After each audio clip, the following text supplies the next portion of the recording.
This is the second part of my conversation with Jorge Godinho, the current president of the Brazilian Spiritist Federation.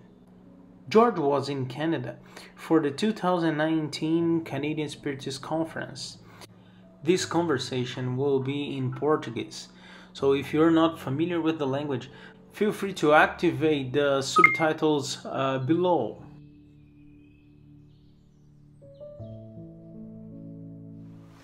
Jorge, como você sabe, o movimento espírita no Canadá ele é muito novo, ele é muito recente.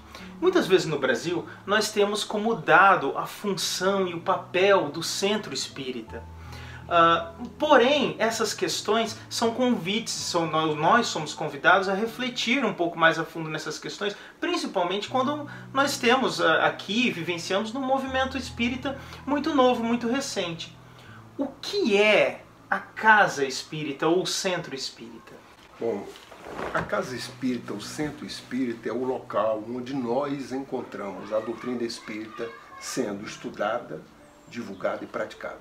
Síntese, a gente pode reduzir disso. Mas a casa espírita, ela tem funções. Tem função de acolhimento. Então ela pode ser considerada um lar, é um templo, onde as pessoas encontram a oportunidade de, naquele tempo, refletirem, se conectarem com o alto, que ela pode fazer isso naturalmente, independente de estar na casa espírita, porque esta é a verdadeira religião, é o religar da criatura com o Pai, e nós fazemos isso em qualquer lugar. Mas na casa espírita nós estamos imersos numa psicosfera, num ambiente de oração, de prece, e que facilita este contato também. Então é um templo, é uma casa de oração onde pessoas buscam lá esse consolo. É também um hospital, porque a casa espírita ela acolhe doentes, doentes da alma, até do corpo. Nós podemos dizer que doentes somos todos nós, inclusive os próprios dirigentes da casa. Eles podem ser menos doentes do que aqueles que chegam. Então, se é menos doente, tem condições de ajudar quem está mais doente. Não é de que aqueles que estão na casa espírita, ou serem os seus dirigentes, sejam melhores do que os outros ou isentos disso. Todos nós estamos imersos nessa condição. Então a casa espírita, além de ser este local onde se estuda, divulga e vivencia a doutrina, ela é um lar, ela é um templo, onde nós encontramos ali essas oportunidades, é um hospital também, onde acolhe todas as pessoas necessitadas de consolo. E o verdadeiro consolador que nós encontramos na casa espírita é a doutrina espírita, que ela resgata a pureza, a pulcritude do Evangelho de Jesus e nos esclarece, nos consolando, dando-nos condições para que nós entendamos essa vida de relação. Porque a doutrina espírita, ela na sua origem, como o próprio Kardec responde à pergunta o que é o espiritismo, que ele tem um livro a respeito disso, no próprio livro ele responde, ele nos diz que é uma ciência nova, que ao mesmo tempo é uma doutrina filosófica e é uma ciência prática. Como ciência prática, ela vem nos ensinar a vida de relação entre os espíritos. Naturalmente, na ciência prática, a relação entre os encarnados e os desencarnados.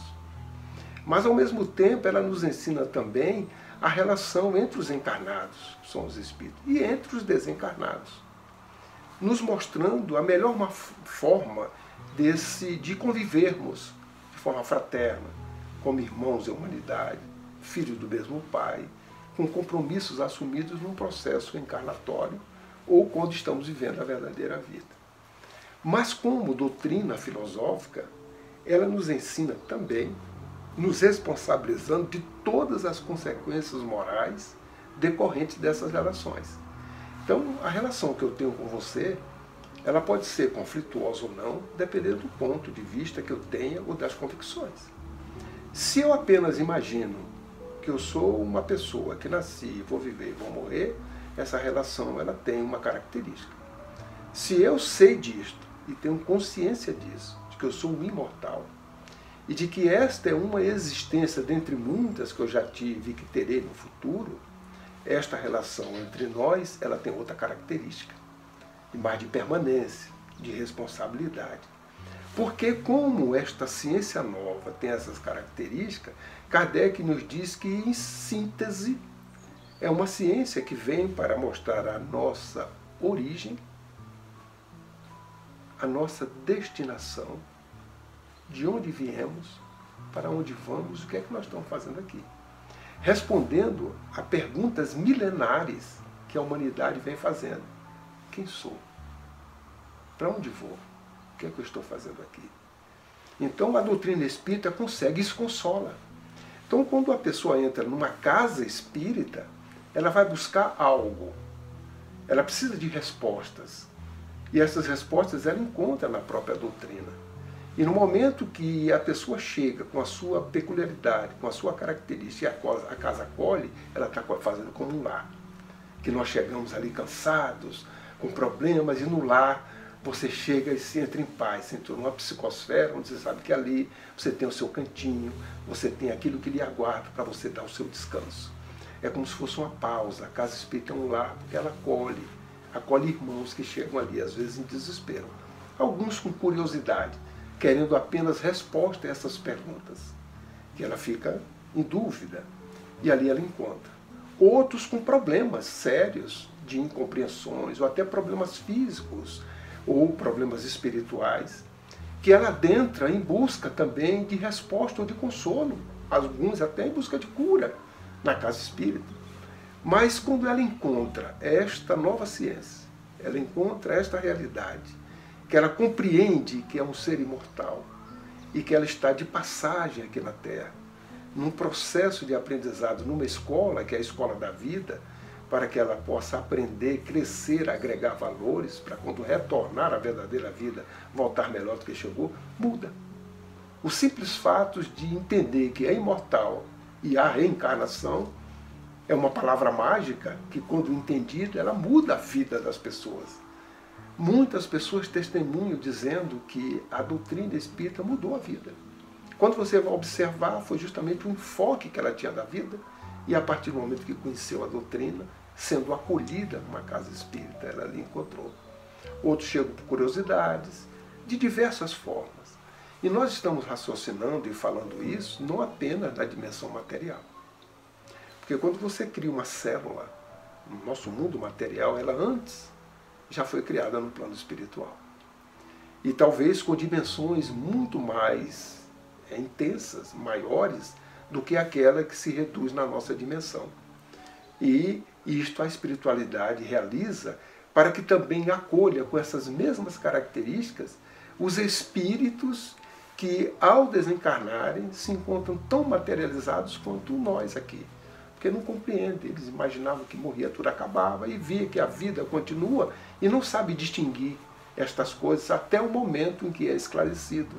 Então também esta casa, no plano espiritual, tem essas características de lar, de templo, de hospital, né, de uma escola. Acolher, esclarecer e encaminhar essas pessoas para que elas possam realmente viver a vida como realmente ela é, seja aqui ou na verdadeira vida. Então, o centro espírita é esse cadinho, que deve ser tratado com muito carinho por nós, aqueles que são responsáveis temporariamente, enquanto estão na direção e na condução da casa, para que a instituição, que é perene, ela permaneça sempre, e nós que somos passageiros, enquanto com essa responsabilidade, possamos cumprir essa coerência, né, de oferecer àqueles que adentram a porta da casa esse consolo, né, como um lar, como uma escola, como um templo, né, ou como um hospital, onde as pessoas possam se sentir bem, ir a primeira vez e voltar, porque os que estão ali e que se denominam espíritas estão com irmãos da humanidade, acolhendo aos que estão mais doentes do que eles, porque eles também são doentes. Nós, por exemplo, nós somos doentes ainda, porque somos imperfeitos, não somos capazes de aplicar nas nossas vidas o conhecimento que nós já temos. Estamos no esforço dessa transformação, desta renovação, dessa regeneração. E isso nos faz um pouco melhor no entendimento desta realidade do que aquele que chega ali sem entender nada. Então é dever nosso pelo exemplo principalmente, fortalecê-los, dar-lhes esperança, né, ajudá-los nesse aspecto, para que eles mirem também em nós pessoas que estão vivendo os mesmos problemas, mas que estão solucionando-os de forma diferente da deles. Né? Simplesmente porque abraçamos Jesus como modelo e guia nas nossas vidas. Isso é o Evangelho.